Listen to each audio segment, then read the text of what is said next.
I'm very delighted to be here this morning, and I work with Madam Amani, who has spoken before, for the African Union in the field of infrastructure. We all now agree that the aid era impoverished Africa, and that what Africa needs today is trade and investment. This is what has been accepted. But then the constraint here are two major factors. As Madam Amani said, the Africa Free Trade Area Agreement came into effect a few days ago. It has been recognized that Africa trades very little with itself. The inter-African trade is only about 15%, whereas the inter-European trade is 70%. In Asia, it is 50%. But then how does Africa trade with itself? Or what are the constraints? One is infrastructure. It's a major constraint to inter-African trade. Madame Sylvie here has told you she comes from Central African Republic, a stone throw away from Kenya.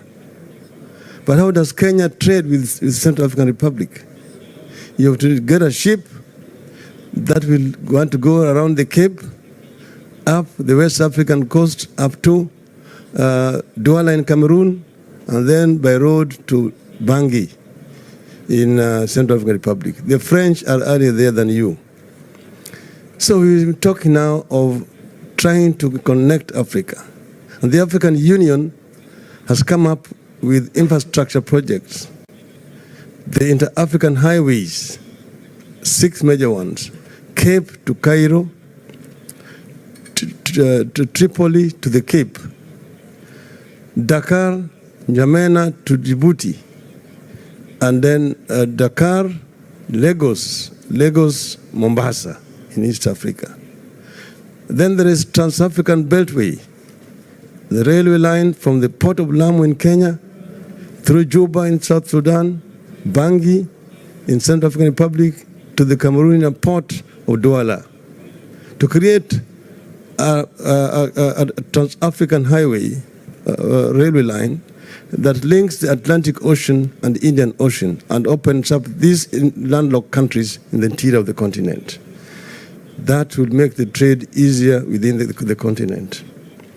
The other constraint is energy. Energy, because most of the African countries export many commodities. They export agricultural produce and minerals, in terms of oil and other solid minerals. There is need, and this is recognized in the continent, that there's need for value addition of these raw materials that are abundant in the continent. Africa is the richest continent on earth in terms of resources. So this is an area where Africa also requires investment in order to add value to these resources which are abundant in the continent before they are exported to the rest of the world. And here is where we need Russian investments. First, energy, because most of African countries are energy deficient.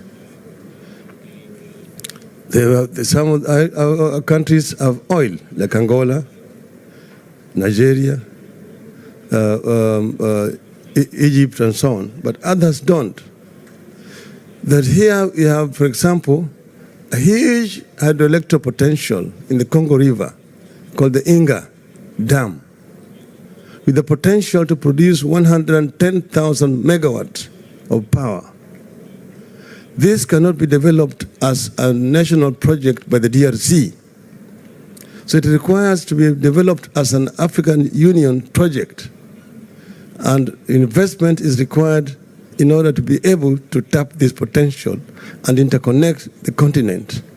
We have the Southern African Power Pool, the Eastern African Power Pool, the Northern African Power Pool, the Central and the Western African Power Pool, which could all be connected. This is also another area where there could be opportunity for cooperation between Africa and Russia.